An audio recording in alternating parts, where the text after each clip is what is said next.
Hello, my dancers.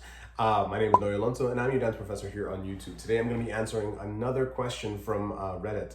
This is a question that I got a couple months ago, but I remember this conversation that I had with this girl fondly, and I found that all of us as dancers come to this crossroads eventually, and at some point during our dance career. Now, there's two schools of thought here: whether or not you're going to be taking dance classes in order to become an educator, or taking dance classes to fuel your dance bug.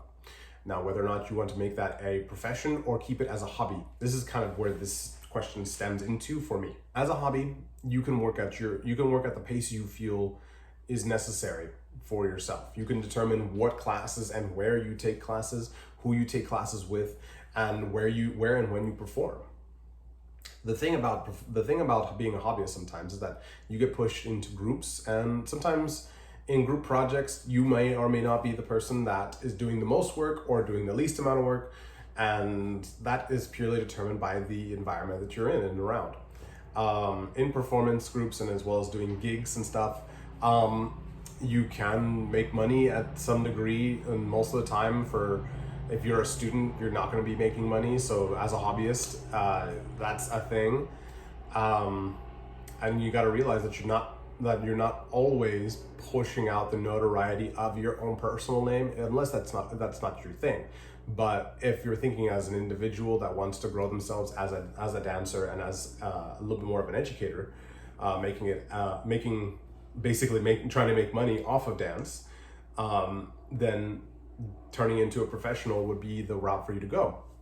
Whereas being a hobbyist, you're pretty much being taken around. You pretty much find a studio or a teacher that you really like, stick to them, get really specialized knowledge in that one particular field. Or I know for a lot of us dancers, we eventually kind of get a little antsy with the types of styles that we learn initially and then go into other styles. Which is what leads me into my next thing is learning dance to become an educator or to make money off of it. That's a wholly other field in which you can get into. For me, I remember I told her that the best thing that you could possibly do is work on yourself. Try and figure out where your pitfalls are, where your weak spots are, and to identify them better, as well as so that way you can figure out what styles of dance teaching, if you have multiple different styles in your background, you could always go back, relearn, because as a dancer, as a mover, your body remembers better than you remember some of these things. The best thing is that you can determine your own pace of learning, and you can start taking classes, going from syllabus.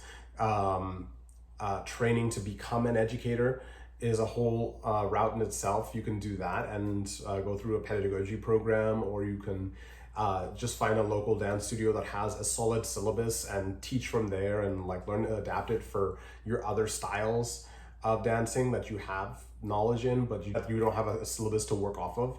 I guess the biggest thing that both the hobby side of things and as well as the educator side of things, is that they both instill the gift of dance upon somebody else. Whereas the educator side, you can give the gift of dance by leading them through the paces, through the syllabus, in order for the student to gain knowledge in a certain style, so that way they can be expressive later on.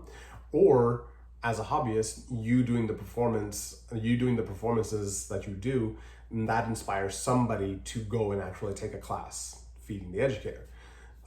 They both instill the bug of dance in somebody else. It's just determining which one you want to go through at that particular moment in your life. I will tell you this, that you don't have to be 16 or 18 in order to try and think about becoming a dancer. I've known people that were in their 50s and their 60s, people that are basically in retirement and looking to do a little extra. If you ever have an inkling towards wanting to do stuff like that, you don't have to be particularly talented. You don't have to have a particular look. You don't have to have a particular age range. When you're dancing, you could just know your syllabus and be able to teach it well and communicate well enough and have patience. Of course, that's number one as a teacher, is that you have to have patience, facilitate the learning process in somebody else. Yeah, I've seen somebody that was in their 70s go from hobbyist to being a professional. So that road is never really going to go anywhere. So if you are at that crossroads and you decide one or the other, just know that you can always go back and relearn, like go back, relearn, and then have that different perspective on yourself.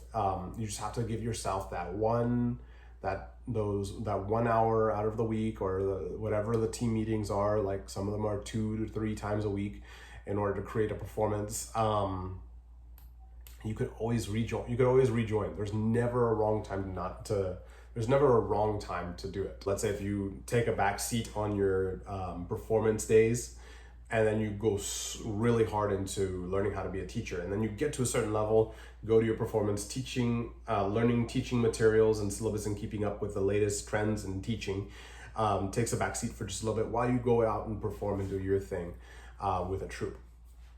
Both ways, I think, still develop you as a dancer. It's just, how do you want to affect the area and the people around you?